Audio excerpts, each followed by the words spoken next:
The danger area for you is when you get into self-care. When you actually try to stop abandoning yourself. Do you see that? Yeah. It tries to pull me back in. Because if I love myself, what does that mean? That means it's good. Which is a problem. To the attachment. Exactly. Because wait a minute, I'm about to pursue success. I'm about to pursue my authenticity. I'm loving myself. I'm making my life and my priority, like you said, travel, a bigger life. All of a sudden it's important to me, and you start pursuing that with your own personal interests.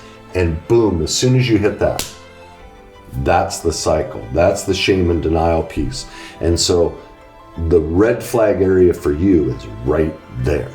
Now, what are your defense mechanisms, or really attack mechanisms and justifications you use to get sexual and get nice? Like right there. That's the crux of it. Okay, so that would be, I need a stress release.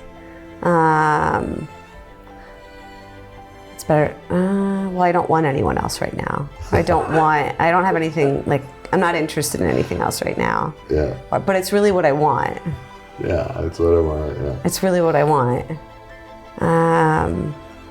Isn't it funny how you said that? I can handle it. Yeah, that's a good one. Yeah. I can handle it. I used to use that one too.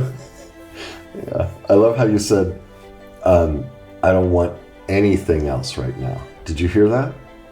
You didn't say, I don't want anyone. Yeah. Oh, that is like completely using it to fill that void. Wow. Yeah. How did I not catch that? Those voices. That mantra. He's a thing.